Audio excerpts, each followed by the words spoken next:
Hello everyone, welcome to today's program of Spui 25, entitled Revolution for Life, or Revolutie, voor leven, for the occasion of the recently published translation of Eva von Redecker's book. This one, you can also find it back there. I suppose that you can even buy it afterwards, is that correct? It's correct, yay, okay. Eva is here tonight to give a lecture, and I'm very pleased that you also showed up to listen to her and to discuss her book with us. My name is Tivadar Vervoort. I'll be your moderator tonight, but for the rest, I'm not going to talk about myself. I am going to introduce Eva, and after Eva's lecture, I'm going to ask her a few questions, and after that, there will also be some time for you to pose her questions, so we'll also do a Q&A. But the main part of the evening is Eva's presentation. So before I give her the floor, I'll do a short introduction of her work. Eva von Redecker is a German writer and philosopher, and as a thinker, her work is firmly embedded in a tradition of Frankfurt School critical theory, which is a branch of social philosophy associated with figures such as Theodor Adorno, Herbert Marcuse, Jürgen Habermas, Axel Honneth. I'm sure some of you at least know some of these names. And I think that the central challenge of this tradition has been to seek pathways for emancipation despite all the catastrophes that haunt modern life. And this is a theme that you will recognize in Eva's book as well. But I think you could also say that Eva's work could be described as being on the more radical and activist side of this tradition. And this is already evident in Eva's 2018 book, Praxis und Revolution, which I read during my own PhD project, and it meant a lot to me, so I'm very happy to be here tonight.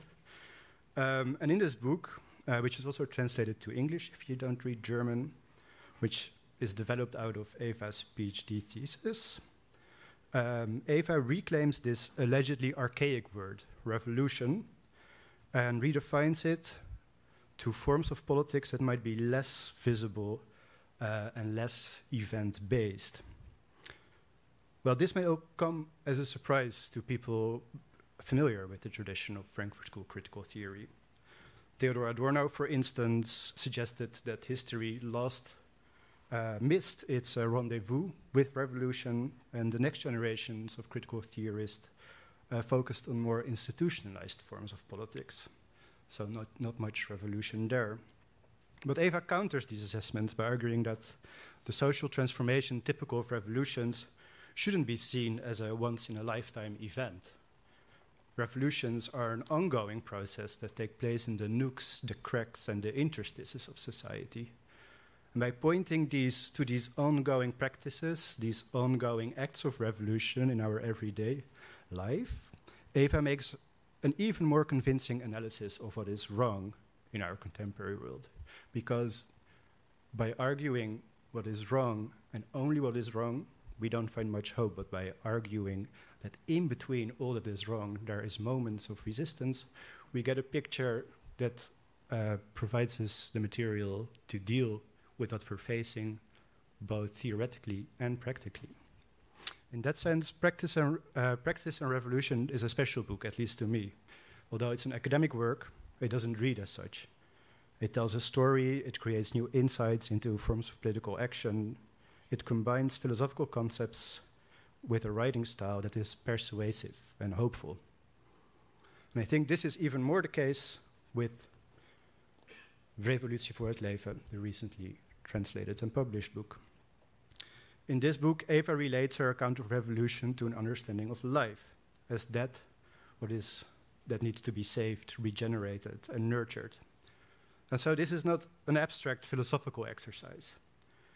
Eva points to and takes inspiration from forms of social movements, new social movements, that in different ways struggle for the regeneration of life. And she combines these insights with a critique of the typical forms of capitalist domination, including its racist, extractivist, and patriarchal dimensions. And at the heart of this exercise, she shows that there are many ways in which people already revolt against capitalist domination. And perhaps the last thing to be mentioned is that Eva, in her book, does not shy away from using difficult philosophical concepts. Reification, phantom possession, zaakheerschappij. These are notions that you won't find frequently in quality newspapers, at least in the Netherlands. And perhaps it tells something about Dutch intellectual culture that might have developed some kind of allergy in relation to such complicated concepts. And it's, I think, therefore that we should be especially pleased that Eva's work is translated to Dutch. And it's also therefore that I'm really happy that Eva is here tonight to speak to us. So without much further ado, I welcome Eva to the stage. Give her a warm applause.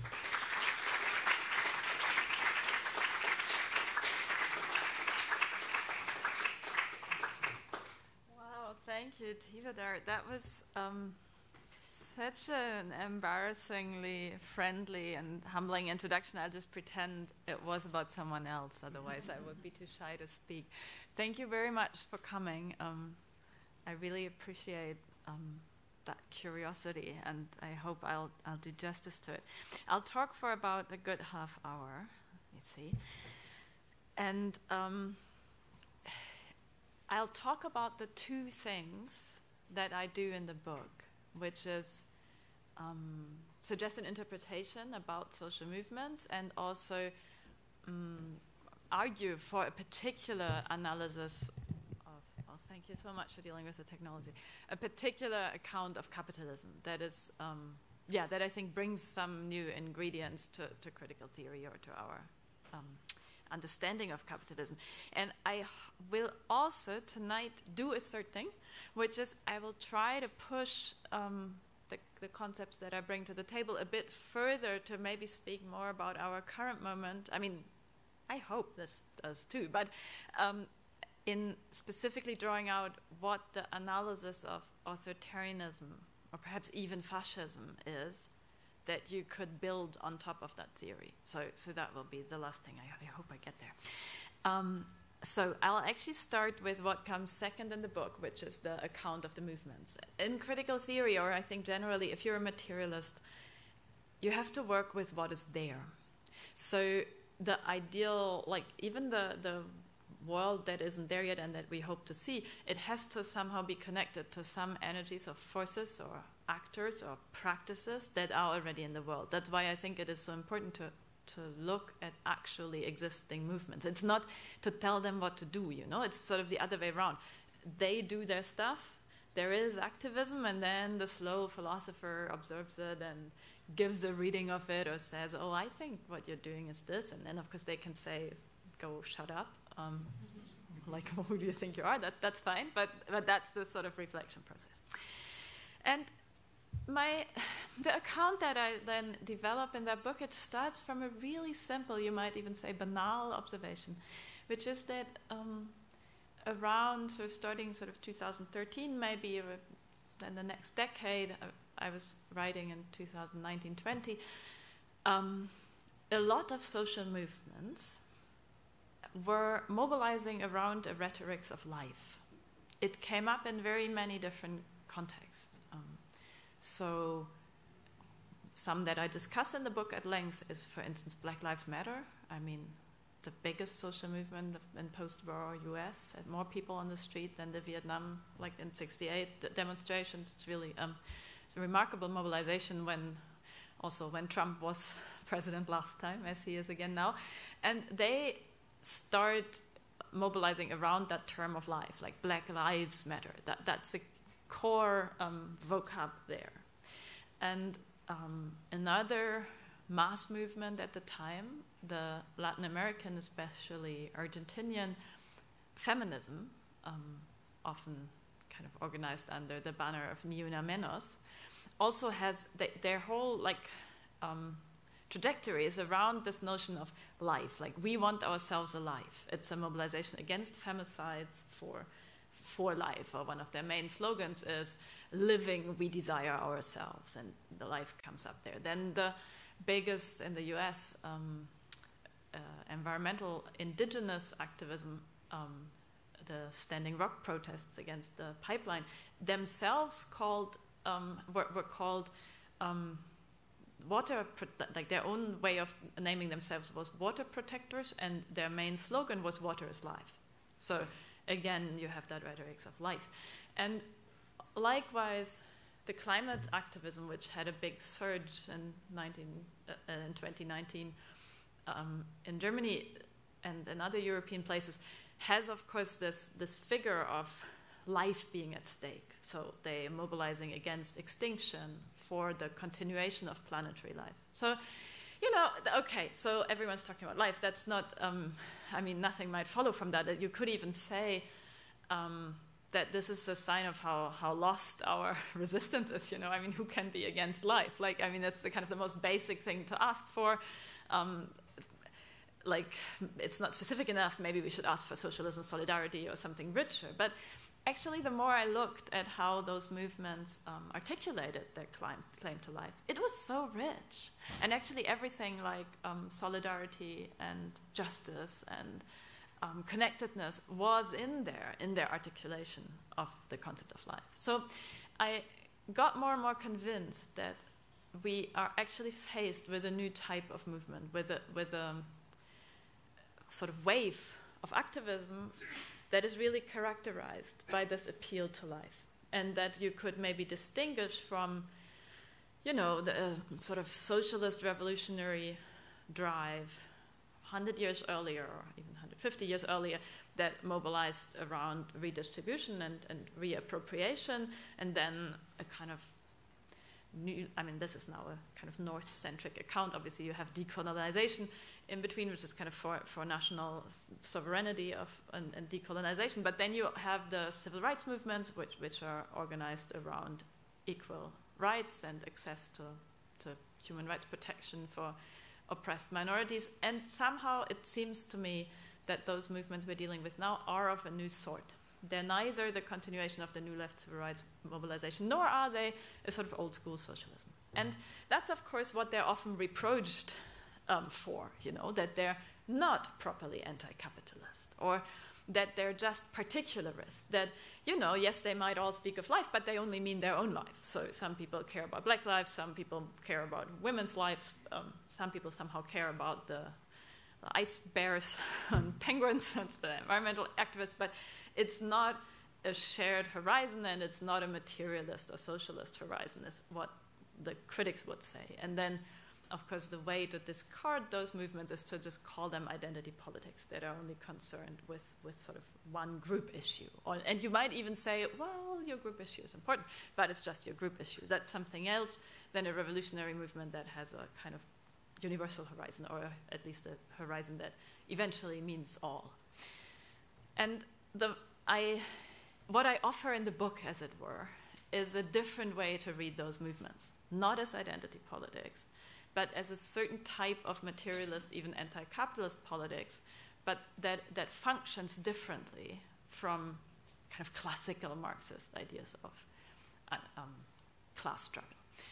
And that's not to say, of course, identity politics exist. We can, right at the end, I might come back to what I myself would maybe criticize in certain types of liberal resistances. But to think that the feminist movement, the international climate justice movement, the anti-racist movements, that they're just doing identity politics, I think is really not seeing the phenomenon correctly. So why do I think they could be anti-capitalist? It's not enough to say that a lot of the activists somehow are, or that they often have their own intersectional framework where they're like, oh, we know that race and gender and class, they all matter. But somehow, if you mobilize about femicides, or you mobilize against police murders, against black people, it's not automatically clear that that's an anti-capitalist struggle. Though, of course, it depends on how you understand capitalism. And that's what then now brings me to the first half of the book, that actually working through the accounts and the vocabulary and the concerns of those movements has helped me articulate what, maybe now the Dutch readership will disprove me, but I still somehow consider a more correct understanding of capitalism than the classic one that we inherited from Marx. And that is an account of capitalism that takes seriously not just the exploitation of a commodity-producing society. That exists, but that's not all. But also the violence of a property based society. And I think that a lot of the mature Marxist accounts of capitalism focus too narrowly just on the commodity side of things and analyze that's now for the critical theorists in the room. I give a kind of more generally accessible account in 2 minutes. So a specific analysis of the commodity form that is linked to the labor-capital relation and the production of surplus value, I think obscures some of the ongoing other violences that are presupposed for that system to work. And what I therefore suggest is an account of capitalism that is sort of a mix. It's kind of, I guess it's very characteristic of me. It's a kind of have-it-all account. It's an account that has some of the classic Marxist analysis of profit-making in the production sphere, which is systemic and which is a thing that is kind of always self-perpetuating, and where you kind of reinvest the profits, and it's a sort of, as it were, closed system. It's happening, the same thing is happening all the time, with a genealogy, so a kind of uneven, thwarted history or lineage of property. So I think the history of property is really indispensable to understand the material and also social and imaginary world we live in. And I think one of the reasons why I could see that, so it's on the one hand the specific critiques of the movements, I come back to that, but it's also the fact that I happen to not, I've been taught by, or we all have been taught by intellectual historians, legal historians of property, that what Marx assumed, it's actually something he copied from Proudhon, about modern property as just like not one of the most obvious forms of organizing property, isn't true. So Marx thought modern property is just the same as Roman property. It's the same legal institution. And it's not true. Modern property is a very weird, specific thing. And what I'm getting at is a distinction that might be weird at first. It's not talking about property in the sense of who owns what. I mean, of course, everybody, like that, we should talk about that. Every Marxist talks about that. Who owns what, especially who owns the modes of production, who owns the factories, or who owns the server farms. But what does owning even mean? And in our modern liberal societies, we have institutionalized one form of ownership. It's not just institutionalized, it's institutionalized as a paradigm for readers of Praxis and Revolution. That's the anchor praxis. As a paradigm for lots of other things. A very specific, historically unique form of property. What makes it unique? What makes it unique is a specific bundle of rights that is entailed if I own something. If I own something under a modern property regime, I'm allowed to destroy it. So one of the sort of the titles that flows out of property is the right to abuse, or as it's then used in a Latinized form, jus ab utendi. But again, it's not there in the Confucian, like in the Justitianian Roman code. It was the first time written down in law, actually only in the Code Napoleon. But it has started to dominate the discussions of case law and also the actual jurisdiction before that. The right to destroy. If you own something, you can destroy it. You don't have to justify it to anyone. It's a wild thing. I mean, why? Like, and especially in a world where more and more things become property, the more and more things become destructible. And of course, there's always a story of how something being property protects it against all those intruders and invaders and the other people who might destroy it, but it doesn't protect it against the owner. The owner may destroy. And of course, if it's like your own garden and your own house, then you're quite likely not to want to destroy it. But if it is a field even with fertile soil, or if it is natural resources, then you have a capitalist order in which a specific use of your property might give you profit and revenue, you have a huge incentive to destroy it. Plus, if destruction is the pinnacle of property, sometimes you might want to destroy it just to prove that you really were the owner. So there is a sort of, it's not just an instrumental, can I destroy it so that I make some money? It's also, can I destroy it to make a point? So there is I call it an accumulation of authority, or even an accumulation of sovereignty, of power, that is going on alongside the accumulation of profit in capitalist colonial modernity. And I think only if we have sort of eyes for both of those dynamics do we understand how the history unfolded. The other really weird thing about modern property is that you can alienate it. That seems also completely obvious. Like, if it's mine, I can give it away, and then it's yours. If that wasn't possible, then you couldn't have an exchange. But for instance, in a feudal system, if you're even a rich person, a lord of the manor, you live in a house, of course you can't give it away. You can't give it to some random other person. You can give it to your firstborn son, but that's it. You don't have the right to alienate that, because it's not yours in the modern property sense in the first place. But with kind of emerging capitalism, it's completely functionally necessary that you can give something away. And you might think, yeah, right, that's so obvious you don't even need to make it explicit. Like, that's what commodities are, the things you exchange, like you give away. Why talk about the right to alienate property? But in commodity production, there's always something else that emerges other than or on top of the actual commodity, the actual thing that you sell. And that's something that we see much better now, for kind of ecologically informed, much better than Marx would have seen it. And that's the waste, or the discarded stuff. Every production process for the last 150 years, every industrial production process, produced emissions. It used energy, and then fossil fuels, and then, it sent the CO2 into the air.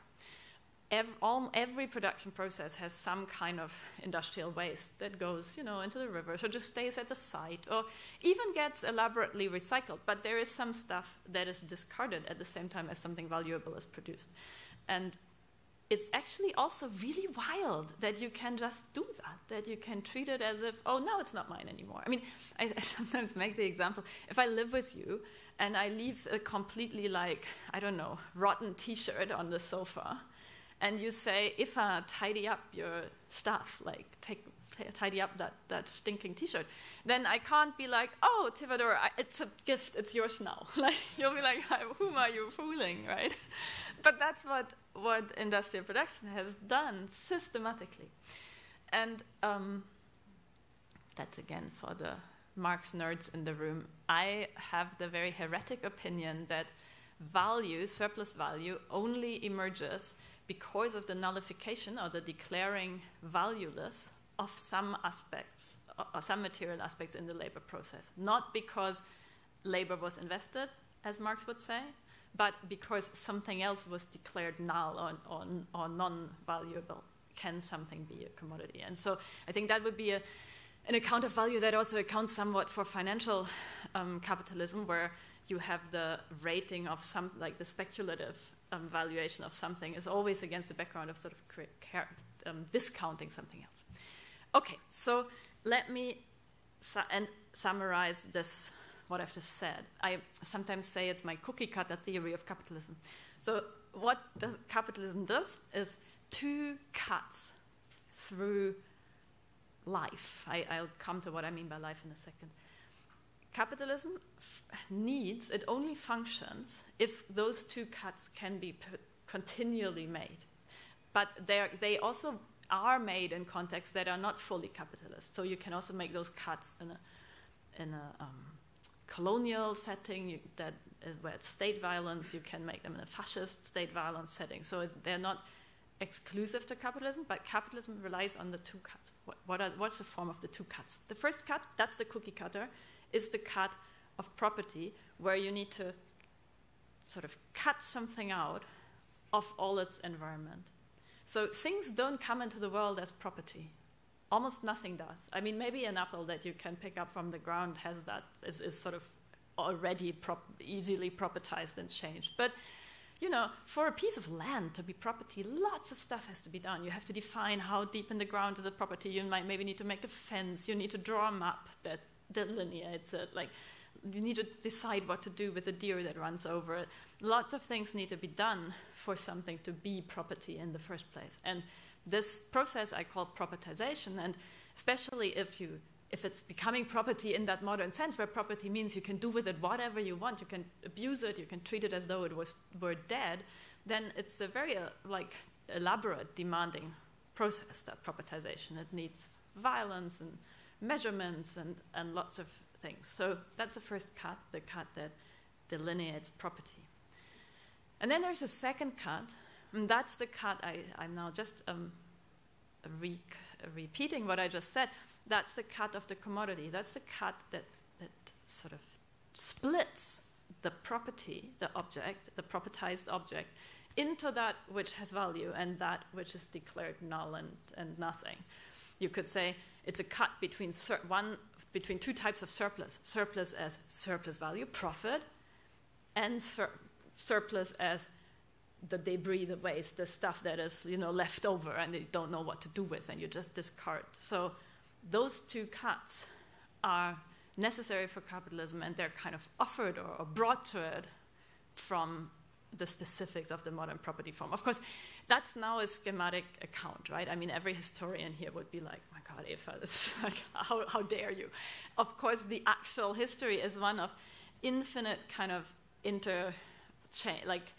reciprocal back and forth of those forms sort of mutually stabilizing and intensifying each other. But I think it still makes sense systematically to sort of separate out those two different modes of splitting or cutting life.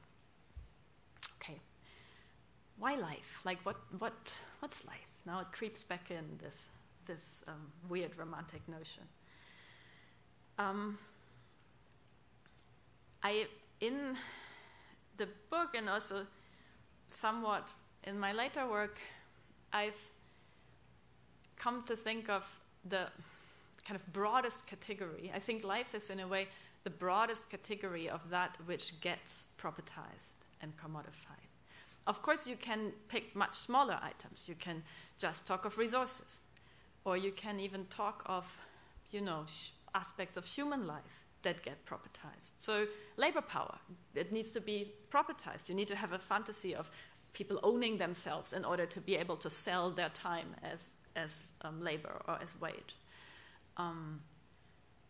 Female care work and reproductive capacity has been historically propertized. So that's the very definition of marriage in the 17th to 19th century, is that the husband gains propertized control over, even without quotation mark, propertized control over the belongings of the wife, over her care work, over her reproductive capacity, her fertility, also sexual excess. Like, all those things were bundled, and then sort of the gender order as we know it in modernity emerged on that ground. Not that there wasn't patriarchy before, but it was mediated through another form. It wasn't mediated through this form, where we are kind of cut in half in one part that is sort of still human and one part that is a thing possible to be transferred or, you know, or not, or stolen or raped. So propertization can hit lots of different domains, but I think the largest sort of matrix for it is to speak of life. And when I say life, I don't mean the life force or the drive to exist or one thing. I actually mean a kind of ecosystemic understanding as life as a very complex and fragile sort of ensemble or interconnectedness of life cycles or of metabolic cycles. So everything that exists takes a certain time to restore itself or regenerate itself. And that only happens because lots of other things also regenerate themselves, you know? I mean, you can best illustrate it with those really cheesy examples, like the plant there has to, is it even a real plant?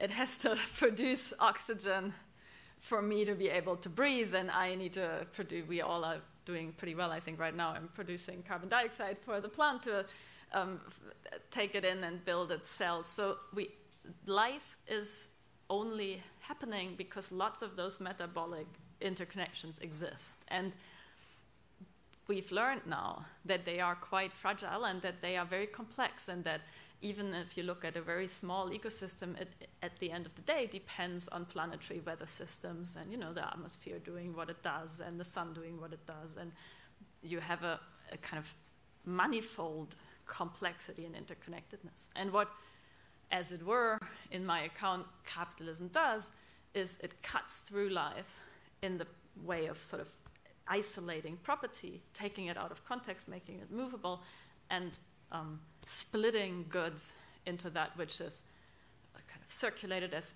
valuable and that which is just thrown back. And it's of course not thrown back into nothingness. It's also less benign. I mean, in a way, my dirty T-shirt on the sofa is not such a problem, but the CO2 in the atmosphere is, because it desynchronizes certain life cycles. It kind of breaks or splits the regeneration of life. So that's why I think that it's actually appropriate at this historical moment to have as general and one would seem overly large concepts as life against capitalism. Because I think if you look at the system properly, then we can see that that's really what it does. It destroys life. It doesn't just exploit labor. And then you can go back to the social movements and say, well, in a way, they're mobilizing in the name of life is exactly their way of showing that they're not just particular sort of identity concerns, but that they understand the interconnectedness of all life, but they also point to a very particular split or subjugation that happened in one area of life. So, for instance, the racialization, the propertization, and therefore racialized reification of certain groups of people that are then continuously treated as disposable and as kind of in their mobility depending on the decisions of the supremacist sort of privileged white people. And so the kind of specific ways into which life was treated as though it was not alive, as though it was property, have to be undone. And that labor of reversing the splits, that is actually the labor of liberation, of emancipation, the labor of making our half-dead, reified female bodies, fearless and alive again and sentient again. That's a specific revolution, but also for life, for restoring a certain possibility to connect and reintegrate into the whole. Same with like ecological activism. We are way past the point where we can have activism that just tries to protect nature, It's not protected from the effects of our actions anyway. Like the warming will continue. We actually have to actively deal with all the toxins that are unleashed. We have to actively repair and clean and extinguish the fire and all those sort of active jobs of repairing or reclosing some of the splits. So, and I think that's the kind of image that I want to draw in the book of what the social movements actually do. And I'll have 5 more minutes on what the counter-revolution does, but I need a sip of water.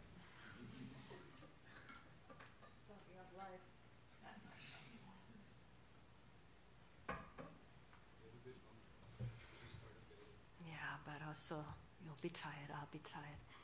I want to talk to you. Thank you, though. One very obvious way of being uncomfortable with my book, or even just its title, is to point to the fact that right-wing projects also use that language. I mean, I think the only reason why no one else has written a book called Revolution for Life before me is because they like what it has been written on lots of banners of anti-abortion marchers who say they are the March for Life, which is the anti-feminist kind of attempts to entirely ban abortion. And we have sort of fascist life politics that celebrate the kind of darkness and drivenness and sort of the vividness of certain races over others, for instance.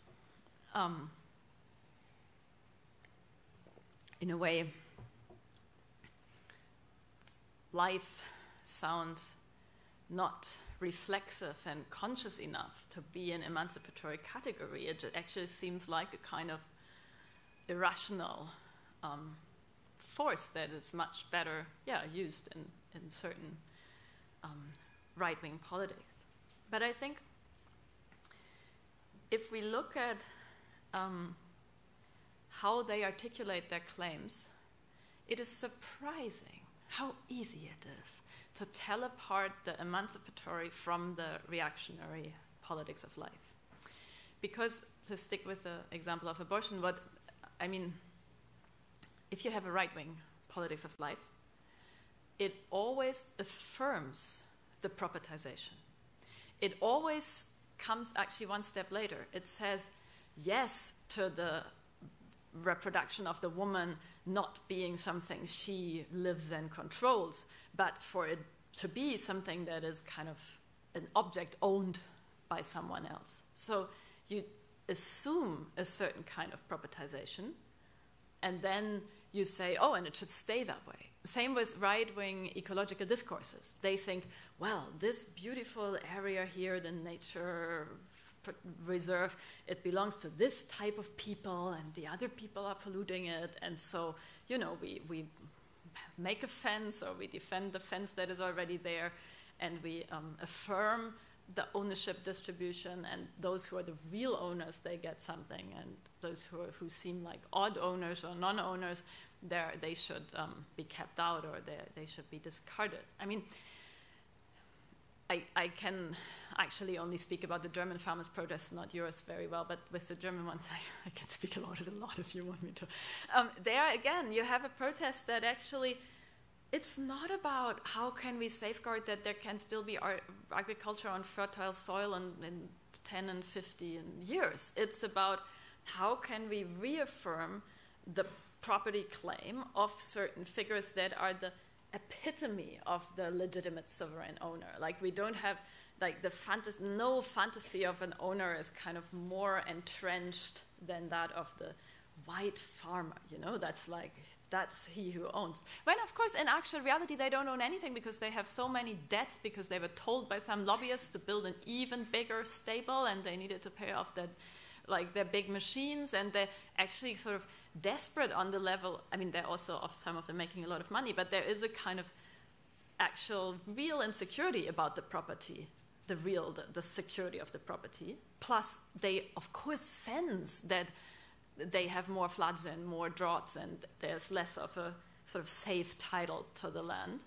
And precisely because there is this destabilization of property, then the right-wing response is to sort of fantasize or make up and perform the property title as though it was more than intact. So you actually more pose like an owner. You also insist on your right to destroy.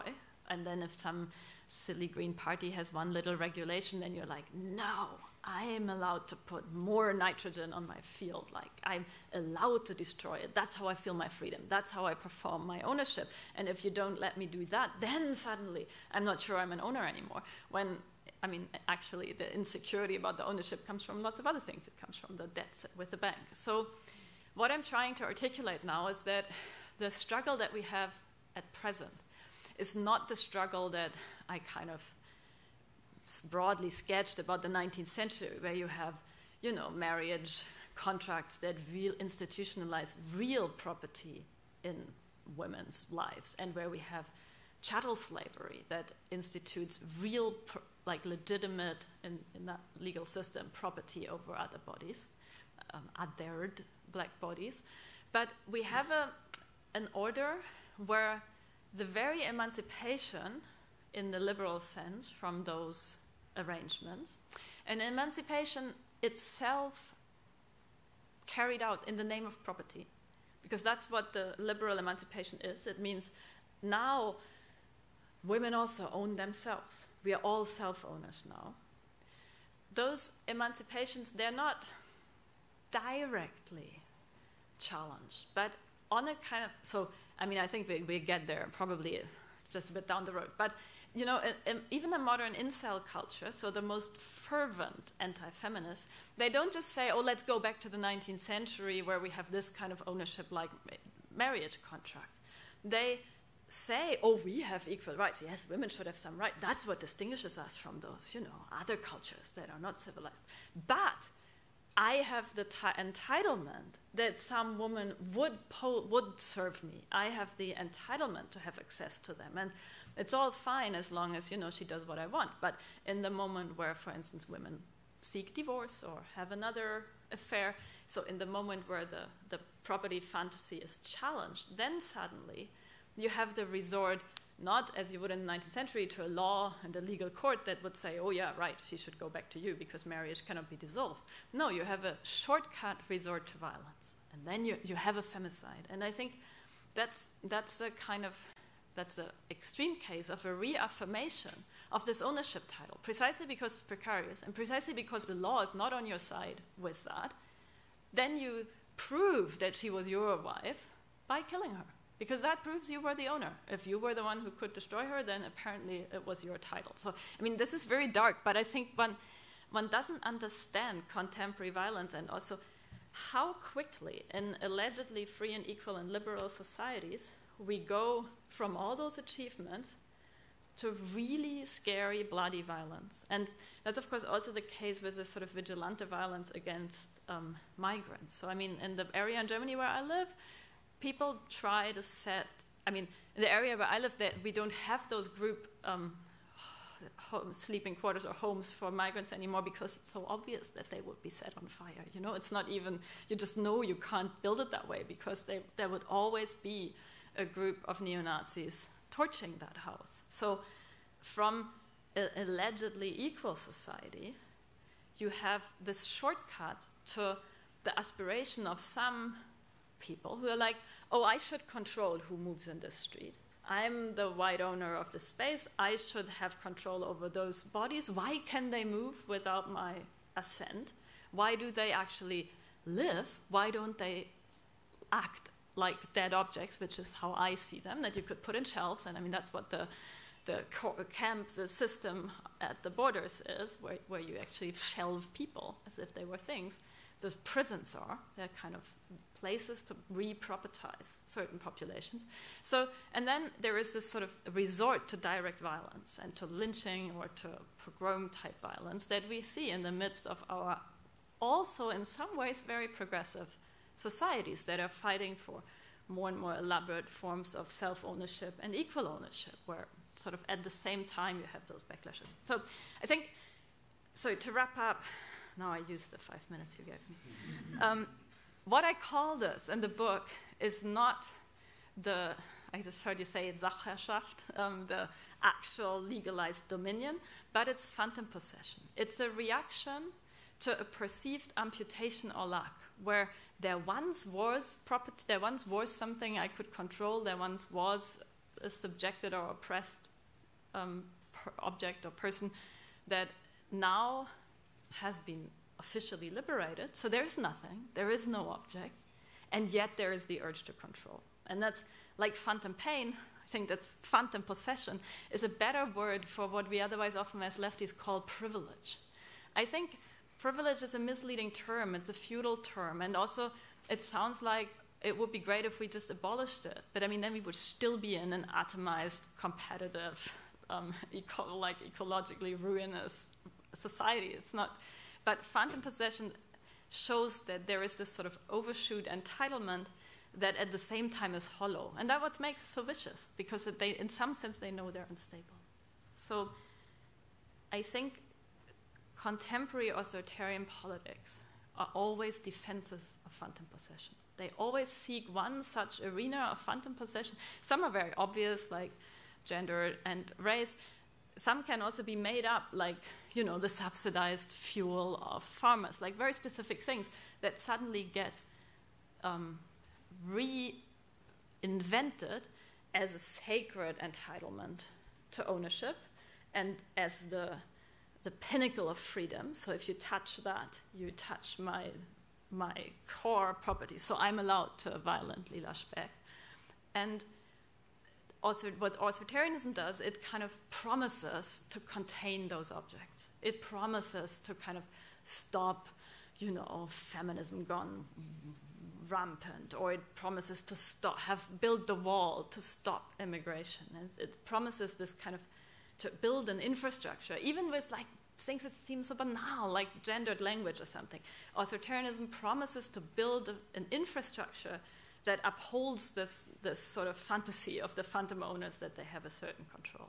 And what I would say is what we're also seeing in the US now, the hinge to fascism is when instead of just, it's bad enough for the people affected, building those containment and the infrastructure for phantom possession, you start actually liquidating it. And the fascist relation to phantom possession is always sort of tripartite. You have the object that is threatened and that you want to control.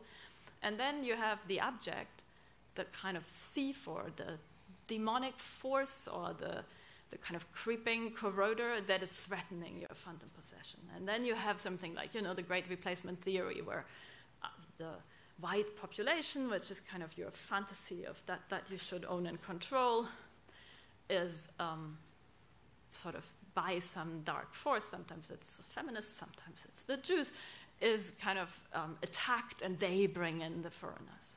And in other cases, like again the femicide, you have the object and the thief in the same thing. So the woman who leaves or the woman who doesn't submit then suddenly isn't the object anymore, but is the abject, what she kind of steals herself, And then you can kill the thief and still say, oh, but I loved my wife, But then when she didn't want to be that anymore, then she became the threat to phantom possession. So what fascism does is liquidate the phantasma of what threatens the phantom possession. And then, like, last thought, I do think we're at a stage where that's happening on a planetary scale. So,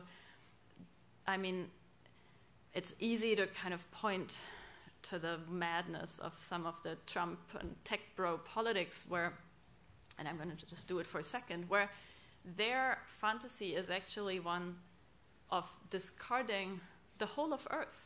Elon Musk walks around with his Occupy Mars t-shirt, like that's his fantasy, like that's what he wants to colonize and settle in. And, Earth can just be, that's just broken, it can be just left to die. And that's what we are all doing in continuing fossil extraction and the kind of ecocidal form of production that we are part of, It actually is a protracted, propertized assault on life. It's kind of threatening to end a lot of planetary life. And maybe and that's new. There's always been in capitalism and colonial modernity spheres and areas and groups that were propertized and exterminated. That's the whole point of my argument. But that we now replay that on a planetary scale, that is kind of new. And so maybe that's also some hope for the resistance to actually reformulate a project for life that sounds as though it only privileges some groups or is a limited concern as a general concern for all life. Wow, maybe I start here.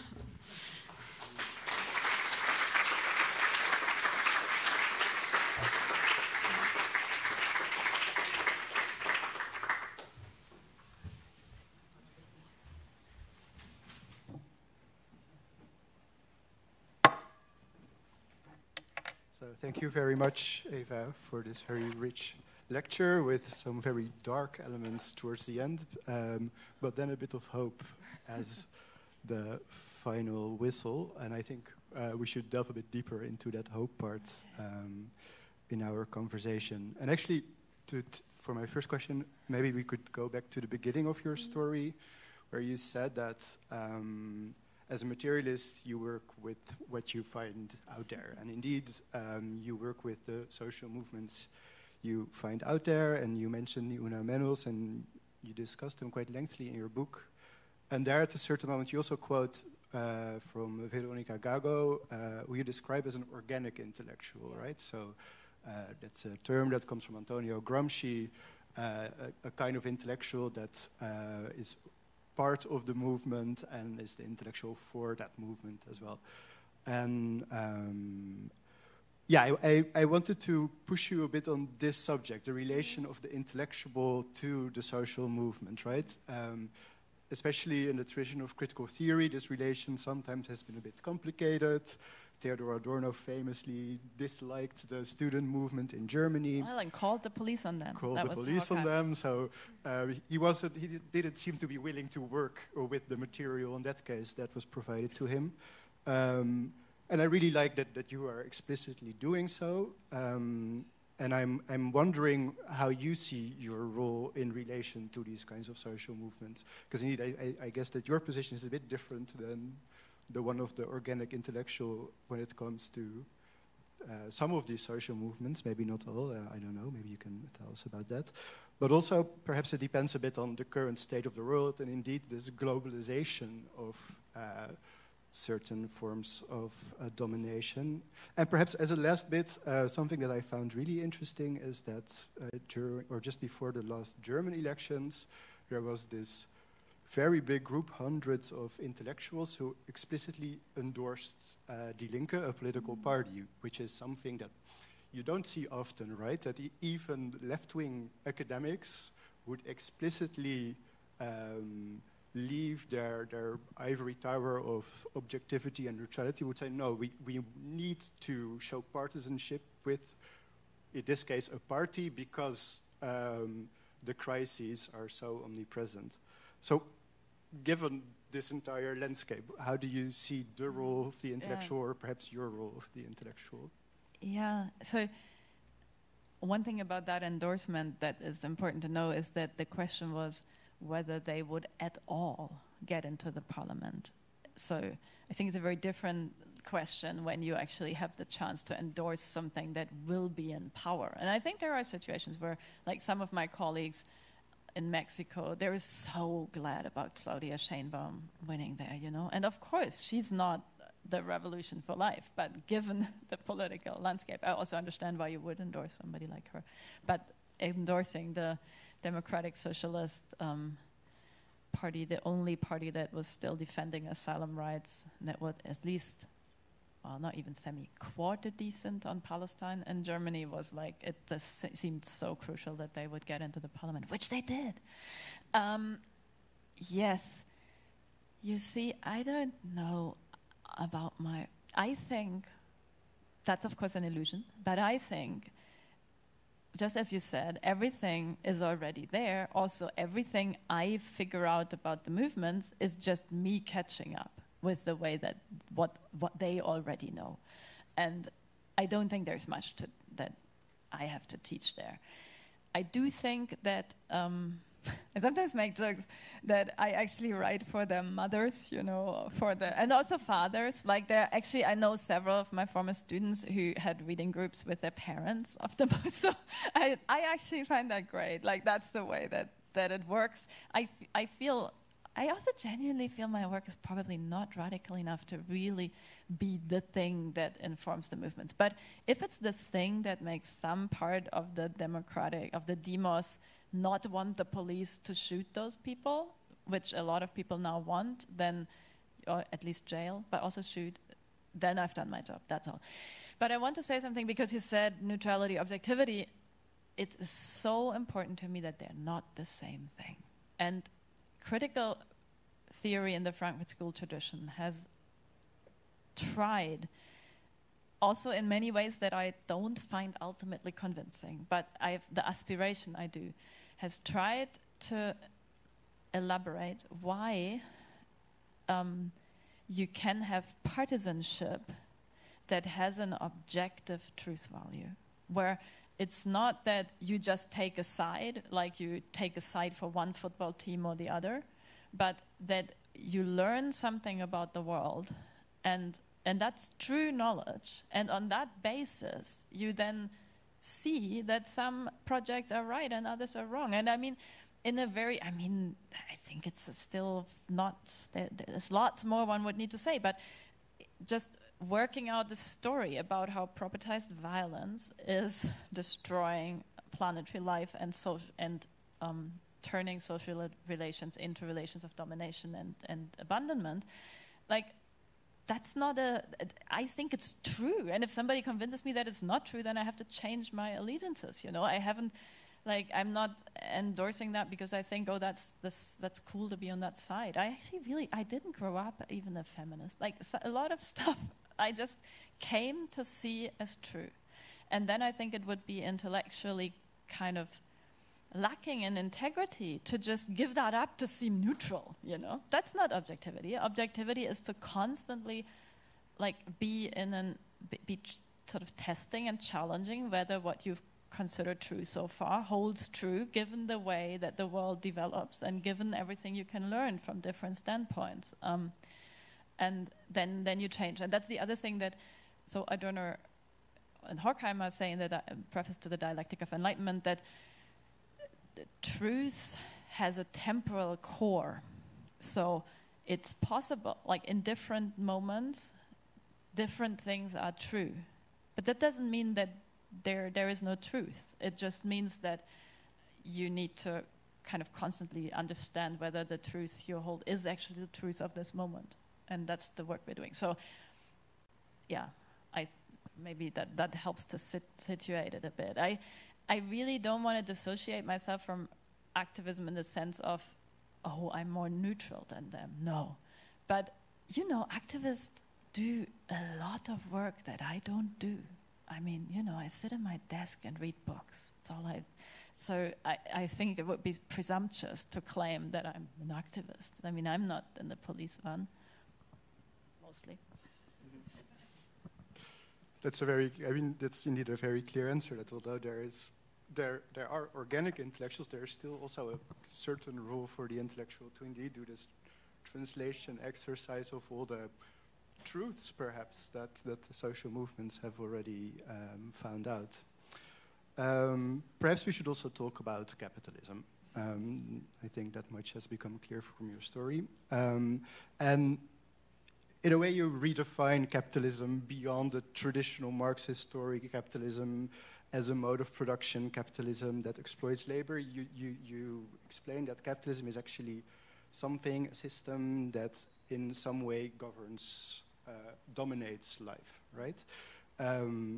Which I find a very convincing story, especially because you manage to integrate those facets that are related, at least, to capitalism that are difficult to explain with this lens of exploitation. The disadvantage, I suppose, is that the old Marxist story had a very clear story about revolution, right? The revolution would be the moment that we seize the means of production and repurpose them for another kind of a socialist society.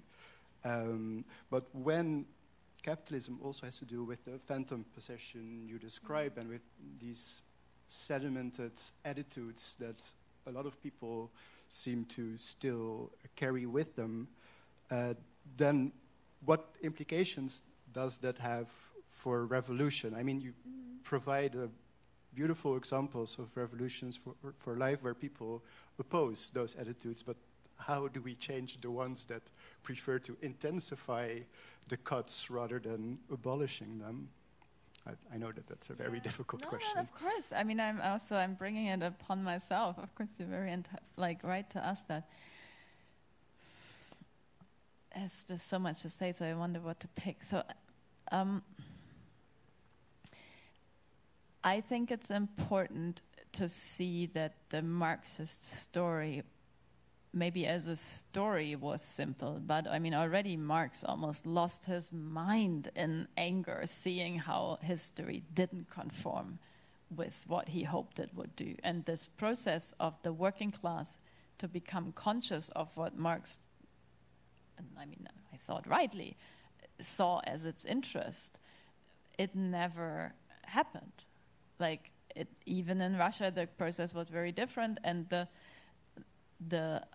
worst that happened, Marx didn't see, and that was at the end of the 19th century, the kind of prevalence of national chauvinism preceding and imperialism preceding World War I winning out over the socialist aspirations. You know, that's like how then even the Social Democrats in the parliament said they would not oppose anymore because now we were in war, and there was a general kind of excitement about the grand imperial German project also in the working classes. And you know, I think that's so important when now people are kind of nostalgic for I don't know what, the fantasy of working class politics that never existed, and like it should be about the interests of working men, you know, well then they say working families so that it sounds better. But you know, it was in the 19th century. And did the socialist revolution happen? No, what happened was a chauvinist nationalist war. So, and I would say already then that was a kind of phantom possession, an alternative currency that people were given that they found more attractive than the sort of slow work of revolution. That's how ideology works. Even though it cemented their own subjugation, eventually their own sacrifice in the trenches of the First World War, there was this object that was so sacred and that you could only prove in an act of grandiose sacrifice. And we're seeing that now played on many multiply different forums, and also I think in a much post-neoliberalism in a much more individualized form. So I think most of the current phantom possessions aren't collective, but are really like my entitlement to domination, my entitlement to a girlfriend, a white neighborhood, whatever. Like, so it's a more of an individual charge. But I'm sure that, I mean, in the MAGA American right, you also have a collective object again. So I think it's not a bad thing to see that it's difficult, because like thinking that it will be done like that, it's really cruel. Like people will burn out. I think they should know that what they're doing is a long haul. And I think at the core, of course, seizing the means of production still is one important aspect. It's just that now we don't need to just take over production, but completely change production. You know, we cannot. It's not just running the car factories. It's sort of transforming them into train factories, and so then it makes it a more complex task. But I actually think with the phantom possession ones, because it is a fairly, the terminology is so analogous to property, it's not so hard to imagine that as well as a sort of both seizing someone else's phantom possession, but also sort of laying down your own, coming down from your pedestal of entitlement to make yourself a commoner also in your identity. Like the commons means, the commoner is somebody who owns nothing, but that is in common. And I mean, isn't that beautiful to aspire to a world where that would be a safe position to have? And likewise with identities, you know, and that doesn't just mean that, you know, come down from your male privilege. It also means come down from your academic privilege. Like, why do you think that you should sacrifice all your life to have that kind of title in that hierarchy, because somehow that makes you an exciting lefty, and otherwise you're just working for the post, you know, maybe. So, I think it's a slow process, but it's also something that one can see happening in some contexts, and that's what needs to be continued. And at a certain moment, the ones that are, for instance, so fond of their car, they could actually start to appreciate the train in a similar way.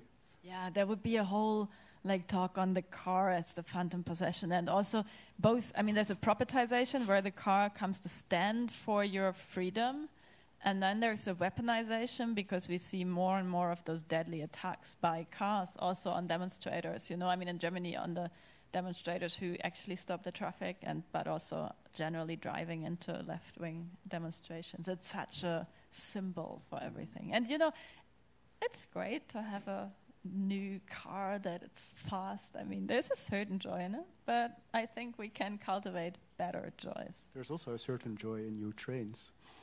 If they function well. I agree. You know the TGV in France when they have this purple upholstery, and oh my God, I just love it. I want to say one more thing because you asked about the organic intellectual. One thing that I'm thinking about much recently, and I don't even think I'm doing that work, but I'm living with some people who do, is what would it mean to be an organic intellectual, not of the movements that we have already decided are cool, but for instance, of the firefighters in my village. So a friend of mine who's also a kind of feminist Antifa, whatever, my age, she moved to the village, she went to the firefighters. And now, and of course you can think like, oh great, and now she's there, and whenever they make a sexist joke, she says shut up, and either she wins or she loses, and it's interesting, it seems that she might even be winning. But what I mean by organic intellectual is that she sees what are the conflicts that they're having. So for instance, there is a conflict where there is a call that they should come to break open a door because somebody died inside.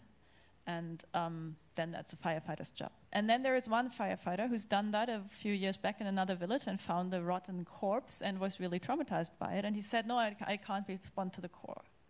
And then the others were like, you loser, what's wrong with you? If you're in the firefighters, you need to get up in the morning, don't be so lazy. And then, you can take the side and like, no, he had a really bad experience. We need to deal with that. How can we decide who goes to such a call and who doesn't, and how do we deal with admitting weakness in something that is an emergency? So I think that's doing organic intellectual work that is so fascinating, and all I do is then she sometimes comes on the sofa and it's like, oh my God, Eva, can I tell you what we just discussed? So sort of one step removed, but yeah, now I've involved all of you yet one step removed. That's also how you change the world. Should we move to questions from the audience? I have plenty, but I don't want to take your time, so I'm just looking around if there's any arms popping up. I see one here. We can maybe collect one or two questions if there's more. Thank you very much. In your analysis of the movements of the 2010s and perhaps since, you've told us that they all point out how capitalism destroys life in their specific ways, focusing on specific cookies, as it were, trying to rescue or wrestle specific cookies away from capitalism. And my question is whether we cannot see this specificity as problematic, given the interconnectedness of life that it characterizes your ecosystemic perspective. Don't we then need a more holistic view? And does that not, on the level of human life, lead us back to the value of solidarity? So the direct answer is yes. And I mean, there is a whole chapter on solidarity if I may advertise the book.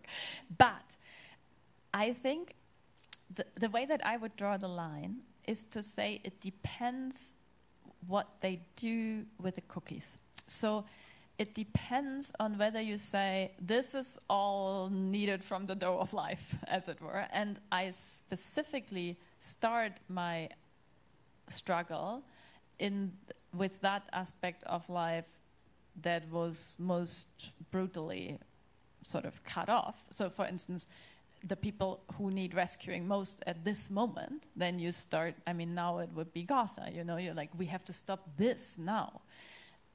And I would always say, and that's what's happening a bit right now, right? If all those movements reinvent themselves as kind of solidarity movements for Palestine, as one cookie, even though it's the most, I understand that, it's the most horrifying thing happening, but sort of forgetting the totality of all the other things that are happening, that would be a problem. I'm not sure that's what's happening. Maybe it's actually fueling all the other struggles and has a new, renewed ecological struggle against ecocide or something. So that's one way, that connecting the struggles or just staying focused on yours.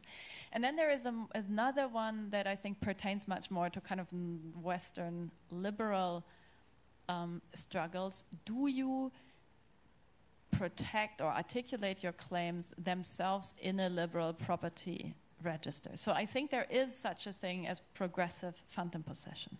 I, for instance, think it's not a good idea to fight against the Marches for Life by saying, as we do in German, my belly belongs to me. I mean, I understand that you try to do that because property is the most, we try to do that, property is the most sacred thing, so you try to get your claim under the umbrella of property, but it's ridiculous. I mean, as long as if Tivadar says, my belly belongs to me, it seems very bizarre, so we see we haven't even, there isn't a real revolution yet. And also, re-propertizing something as your own claim keeps it cut off from everything else. And I mean, besides anything else, the contemporary anti-abortion movement is clever enough to also overcome this defensive propertization.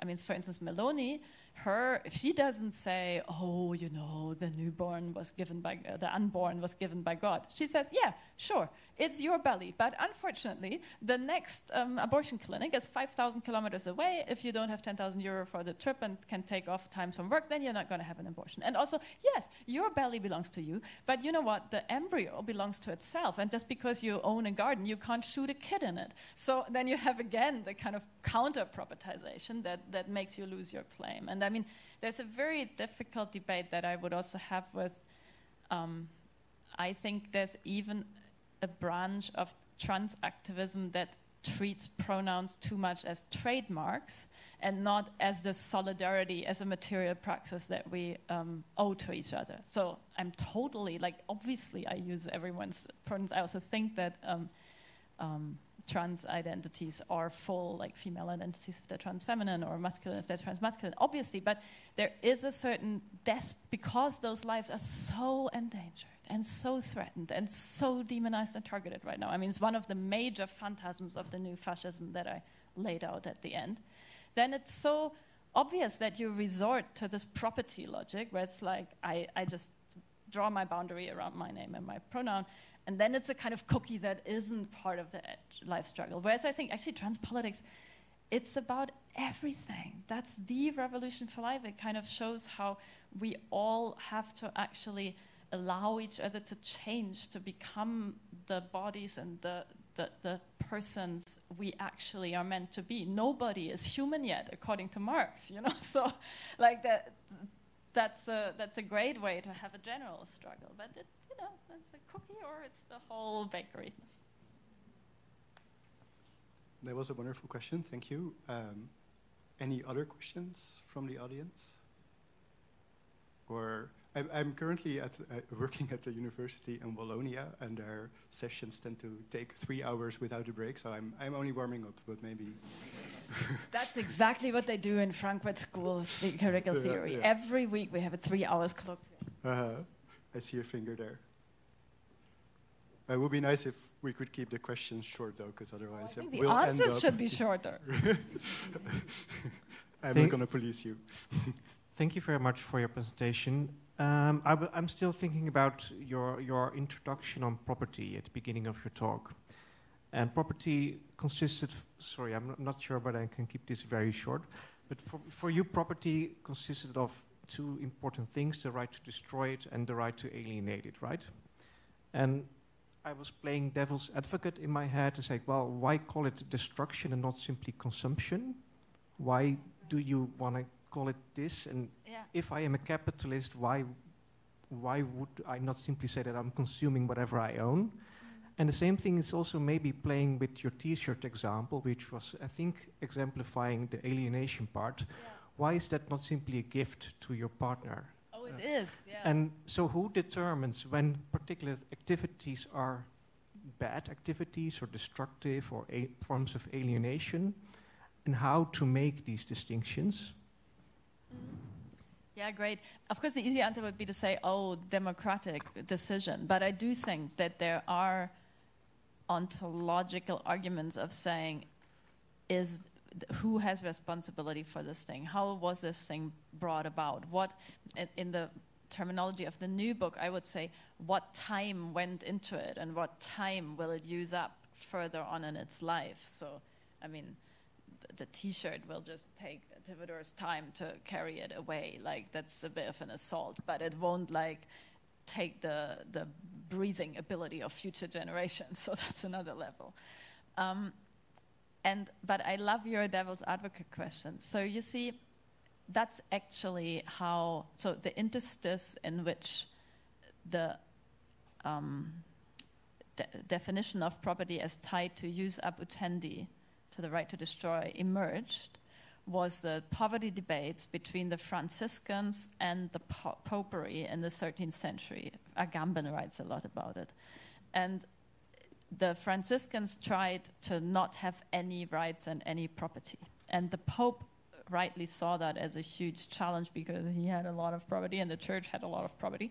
So they were trying to convince the Franciscans that it's impossible to not have property and that they were self-refuting.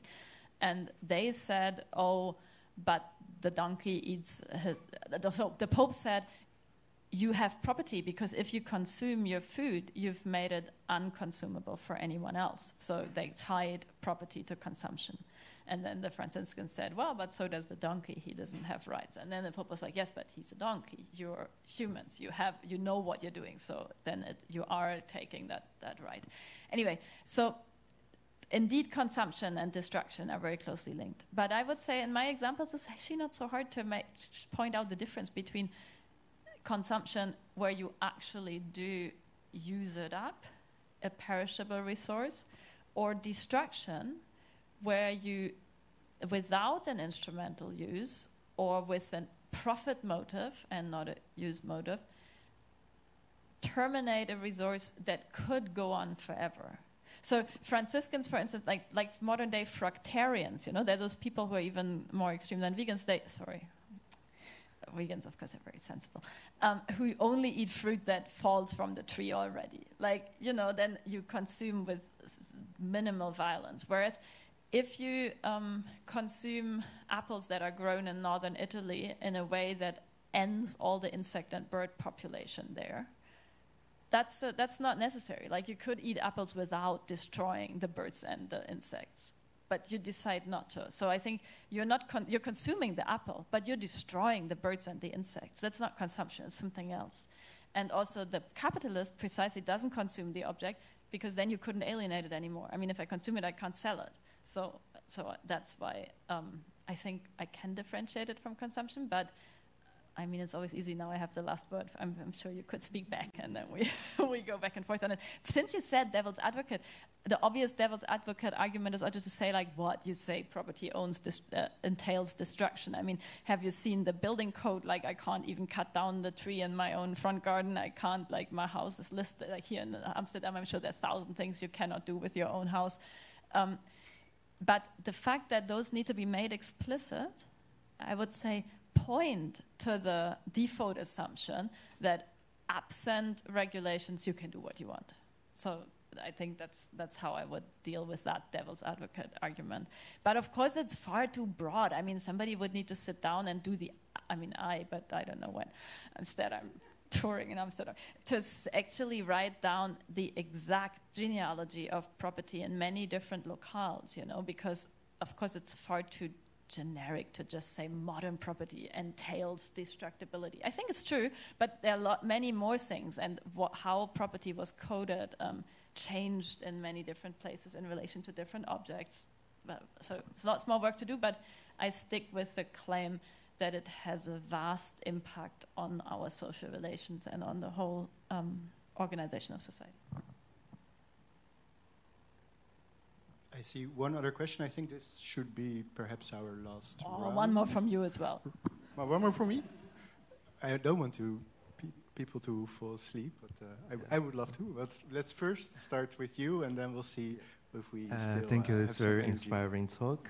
I was wondering, in your talk, also in your response, I seem to see there are two different tendencies. On the one hand, you say that, for example, so basically the question is, do you think is that we need alternative conception of propertization or property that is, like, for example, more sustainable, not destroy the life? Or do you think, because on the one hand you say, you can consume the apple, not just destroy it. Or do you think it's different, that it's that in a society there should be something that's not propertizable, So we have to set a limit, say this is not a property. So like my body is, you can't use the property logic to body.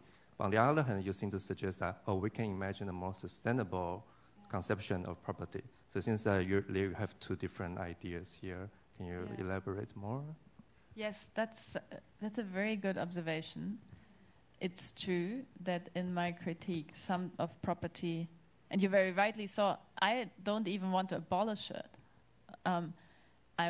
Sometimes I talk as though I want to transform it from domination and destruction to maintenance and stewardship.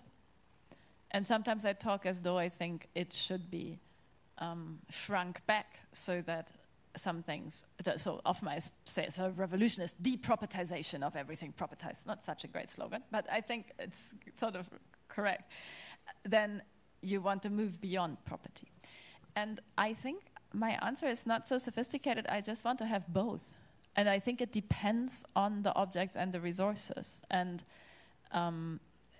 definitely with human life and with reified aspects of even of nature, I actually think soil shouldn't be property. And in the last chapter of the book, I also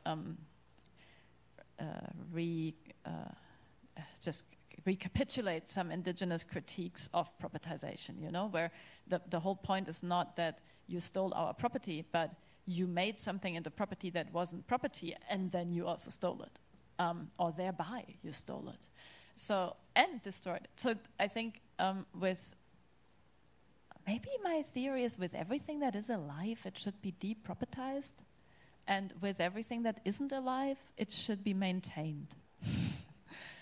Like repair your house and liberate people.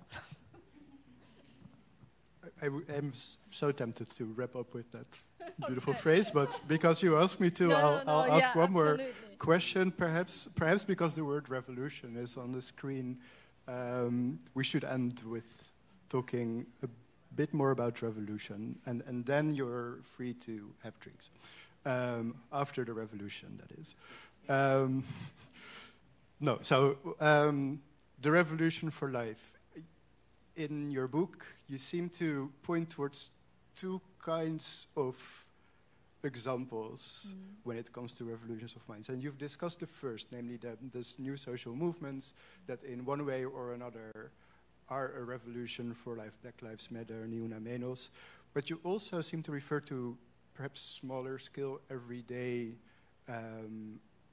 ongoing processes of changing how we live, mutual aid, solidarity. That is perhaps just how we organize our kinship relations, that we live in an alternative commune or find other alternative forms of life. Are these second ones indeed also part of the revolution for life, and can they do the revolution for life, or do we in the end need to find, as you discuss, bigger coalitions such as the feminist strike that you discuss, or other more public and organized forms of revolting for life? I actually think what I really want to say is that what you call the second, that is the revolution. Because, and I think my way of describing the first, certain particular groups, is to extract from them certain practices that I think, and then indeed those are practices of solidarity, practices of salvage and rescue, practices of maintenance and also occupation and sharing, that I think like they would be the revolution. They would be what would need to expand and continue sort of ever after. And in a way, then even if the movements decide to do something else, which might happen, or something that I don't agree with anymore, whatever, then I would still say those practices matter. And what I would like to see is, us, and to be able that certain practices, then there is a much closer proximity between the firefighter, especially the one admitting its weakness in a village, I mean, firefighting is the solidarity work, it's the rescue work, it is sort of shared work. And the practice in the radical social movement, then the practice of the radical social movement, and the company that sells T-shirts that say Black Lives Matter on them, or even the NGO that says, "Oh, we're going to make a campaign to help abortion rights, and we're going to look how we need to phrase it so that our donors give us money," or then maybe that's a practice that is much further away, even though they can talk to each other and they wear the same T-shirts, whereas with that firefighter, communication would break down very soon and polarization would increase. So I really think practices are what we need to look up, and not groups or people or something. Yeah, and it's hard, we tend to repeat our practices and fall back into old patterns. But it can also be part of the revolution to make it easier to transition into new practices. I think that's what it makes a lot of things part of the revolution that otherwise would fall out of the picture, because they're not the kind of heroic squatting of something, but it's also the making the carrot salad for those who are squatting. So actually something where I, in the Eastern Germany, there was a occupation of lignite mining that was, it didn't work at all because there was lots of kind of resistance from the local population. They felt very indignant about those weirdo lefties coming from Berlin. But then one thing that worked was ask the local women, the older ones who'd lived under socialism and all also worked in the agriculture cooperative and in some of those big canteens where you made food for many people, whether they could help to cook in the camp. And then they did. So suddenly you had a coalition that seemed impossible when you were just talking about goals, but the shared practice held. And I think it needs to proceed. Often, that's maybe my last word. What we often forget, we left intellectuals, is that not everyone's cooperative practice is debating and talking. Apparently, you came, I'm still humbled by that, but we seem to love it. I even live off it. But if I want to discuss tough stuff and have a conflict with someone in my village who votes for the right-wing party, I need to check whether I have any shared cooperative practice where I truly cooperate with him, where I don't say, "Oh, now I listen to you because you voted for my enemy who will kill me. Now you get to." That's not a cooperative practice. It's like, okay, we build this bridge in the park that the community council has forbidden us to build because of insurance reasons, and so now the kids can't play on the island. So we do it at night, we put the plank there. Oh, and while we're doing it, I tell you, can you just please not say this thing about my friend's tight T-shirt or something? Then you can have a conversation because you have another practice where you cooperate. And I think, that's maybe a way in which you can expand your base without losing your core. Thank you very much.